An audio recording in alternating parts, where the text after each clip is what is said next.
الحمد لله الذي أرسل رسوله بالهدى ودين الحق ليظهره على الدين كله ولو كره المشركون أما بعد السلام عليكم ورحمة الله وبركاته.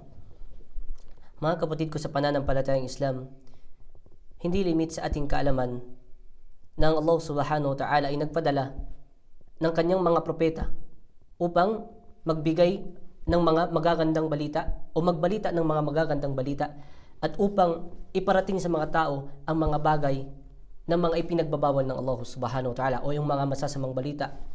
Mga kapatid, alam nyo ba na ang lahat ng mga propeta, sila ay pinadala ng Allah subhanahu wa ta'ala nang dahil sa iisang mensahe lamang?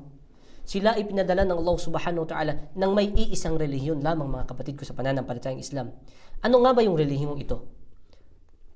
Sa panahon ni Abraham, mga kapatid, sinabi ng Allah subhanahu wa ta'ala sa banal na Quran, وَوَصَّى بِهَا إِبْرَاهِيمُ بَنِيهِ وَيَعْقُوبُ يَا بَنِيَّ إِنَّ اللَّهَ اصْطَفَى لَكُمُ الدِّينَ فَلَا تَمُوتُنَّ إِلَّا وَأَنْتُمْ مُسْلِمُونَ.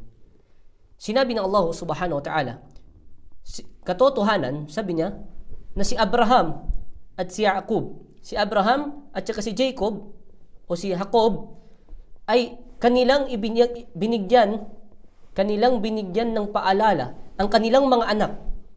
Ano yung paalalang ito, mga kapatid? Sa Inna Allah astafa lakumuddin. Sinabi nila, pinaalalahanan nila ang kanilang mga anak. Saan? Na ang Allah subhanahu wa ta'ala sabi niya, katotohanan, sabi niya, na pinili, sabi niya ng Allah subhanahu wa ta'ala sa kanila ang relihiyong Islam.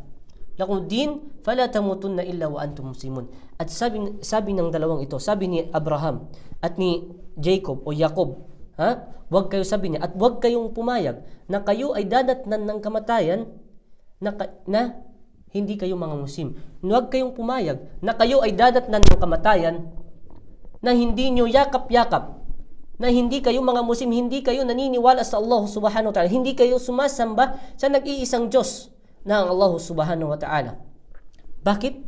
Dahil napaka-importante ng relihiyon na ito. Dahil napaka-importante ng relihiyon ng Allah subhanahu wa ta'ala, mga kapatid. Ganon din, mga kapatid, sa panahon ni Moses, ni Musa o ni Moses, sinabi ng Allah subhanahu wa qala Musa ya qawmi in kuntum amantum billah fa alayhi tawakkalu.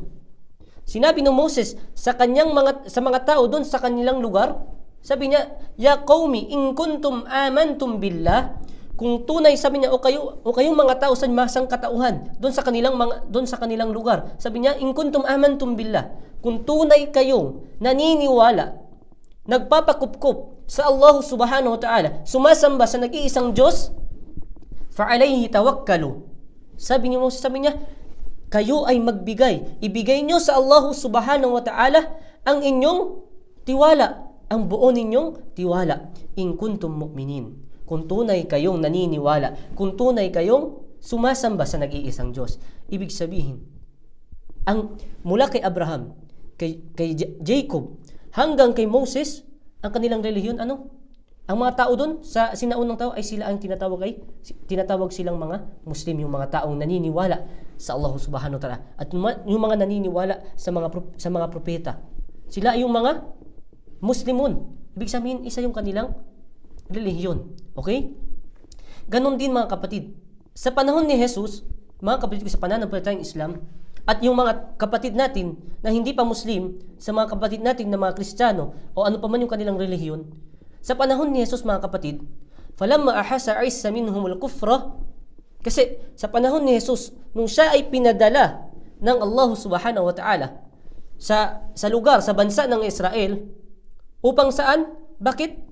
Upang magpadala ng balita, ng mga mensahe na nagmumula sa Allah subhanahu wa ta'ala, upang ipagbigay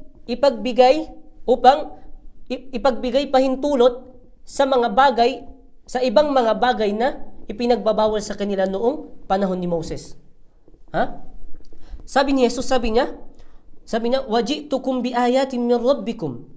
Nung siya ay pinadala ng Allah subhanahu wa ta'ala sa bansa ng Israel, sabi niya sa mga tao doon sa mga Israel, sabi niya, wajitukum bi ayatin min rabbikum. At ako ay ipinadala ng Allah subhanahu wa ta'ala papunta sa inyo, papunta sa bansang Israel, Sabi niya, biayatin min rabbikum, nang may daladalang mga himala. Nagmula kanino? Nagmula kanino? Sinabi niya ba na nagmula sa kanya?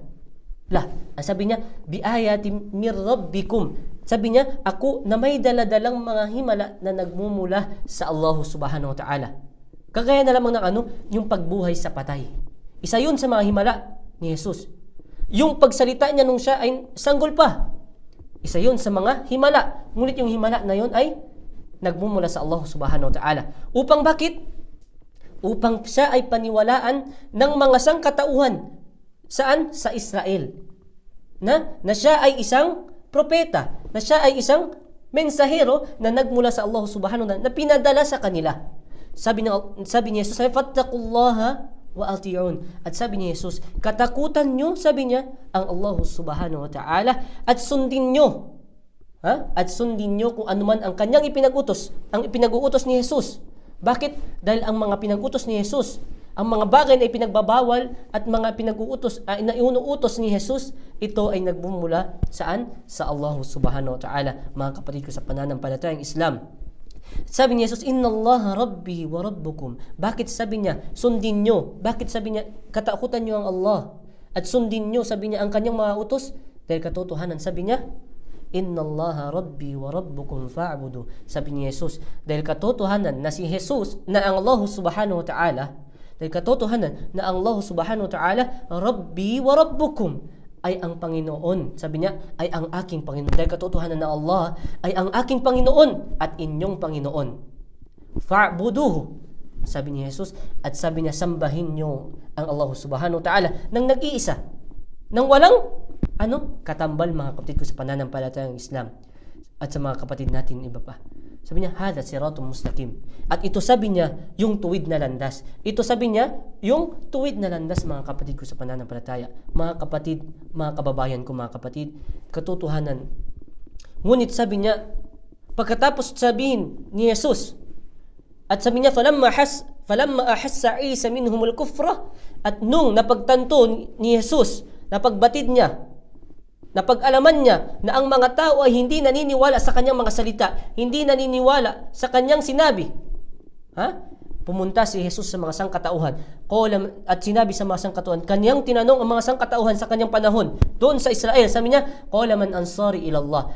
Sabi ni Jesus, sabi niya, sino dito? Sabi niya, ang nananawagan, sabi niya. Sabi ni Jesus, sino dito? Sabi niya, ang nananawagan o takasunod, na tunay na takasunod sa Allah subhanahu wa ta'ala. Sino? Sabi niya, yung tinataguyod nila, sinusunod nila, o yung nagsasabuhay o nananawagan sa pananampalatayang Islam, sa pananampalataya sa relihiyon ng Allah subhanahu wa ta'ala. Sabi niya, at sumagot. Sino yung sumagot nun, mga kapatid? Sumagot, yaong mga taong yaon, napiling mga tao, naniniwala kay Jesus, naniniwala sa Allah subhanahu wa ta'ala. Sumagot sila, ang tawag sa kanila ay ang al-hawariyun. Ito yung mga disipulo ni Jesus. Sabi ng Allah subhanahu wa ta'ala, qala al-hawariyuna nahnu ansarullah. Sabi ng mga al-hawariyun, mga disipulo ni Jesus, sabi niya, nahnu ansarullah, amanna billahi washhad bi anna muslimun. Sabi niya, katotohanan, sabi niya, sinabi ng mga disipulo ni Jesus, ang al-hawariyun, nahnu ansarullah. Kami, sabi niya, ang magtataguyod, sabi niya, kami ang magtataguyod sa relihiyon ng Allah subhanahu wa ta'ala. Sa relihiyon ng Allah subhanahu, sila yung magtataguyod, sila yung sasama kay Jesus.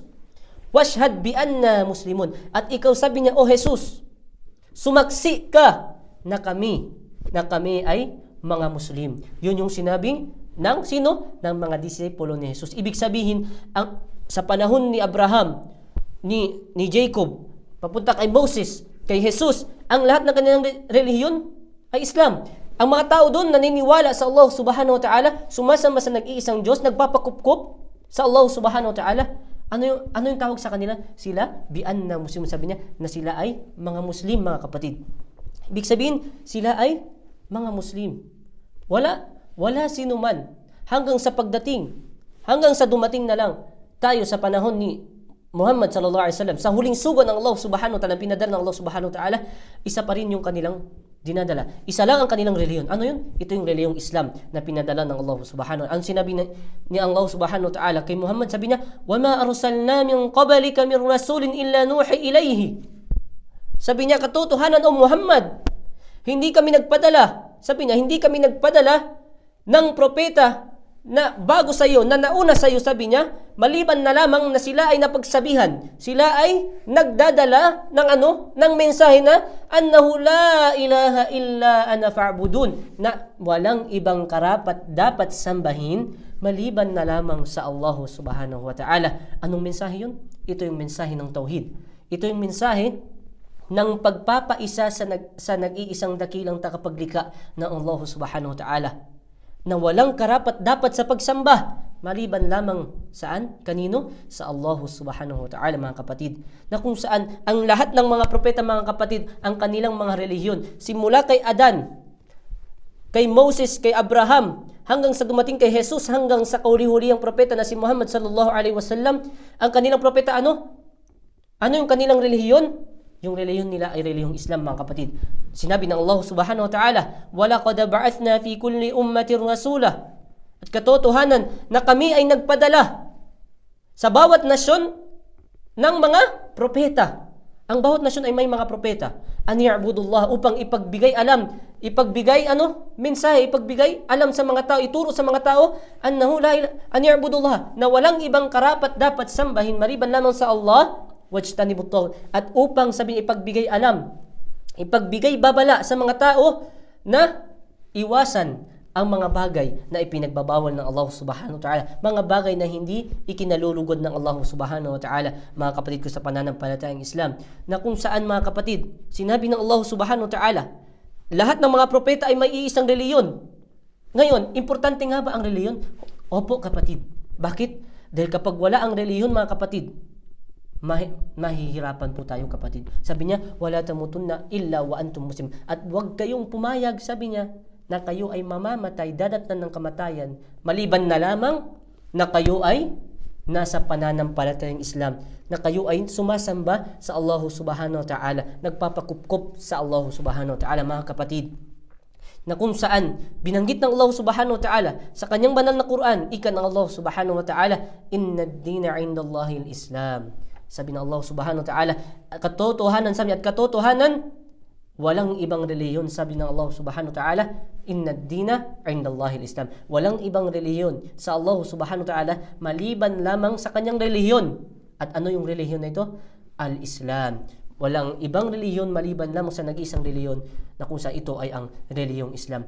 Wa may yabtaghi ghayra al-islami dinan, at ang sino man, sabi niya, ang sumunod o nagdala ng ibang reliyon naliban sa reliyong Islam, falan yuqbala min, at katotohanan ito ay hindi tatanggapin sa sangkatauhan na iyan, o sino pa man ang taong iyan na nagdala ng ibang reliyon o naniwala sa ibang reliyon maliban sa Islam, ay hindi tatanggapin sa kanya ng Allah subhanahu wa ta'ala, wa huwa fil akhirati minal khasirin. At katotohanan na sila ay mapapabilang, mga kapatid, sa mga taong yaon talunan sa araw ng paghuhukom, at sa mga taong yaon ipapasok o itatapon ng Allah subhanahu wa ta'ala saan? Sa impyernong apoy na inihanda ng Allah subhanahu wa ta'ala.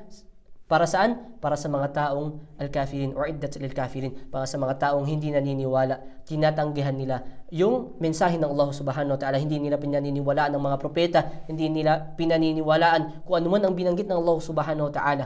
Kaya, mga kapatid ko sa pananampalatayang Islam, at sa mga kapatid natin na hindi pa Muslim, wala pa sa pananampalatayang Islam, mga kapatid, may panahon pa, at huwag niyong sayangin ang panahon na ibinigay sa inyo ng Allah subhanahu wa ta'ala.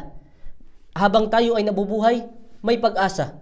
Habang tayo ay nabubuhay, mga kapatid, itama natin ang ating mga pagkakamali, at yakapin natin ang relihiyong Islam, ang relihiyon ng Allah subhanahu wa ta'ala. Wa ilahuna. Assalamu alaikum wa rahmatullahi wa barakatuh.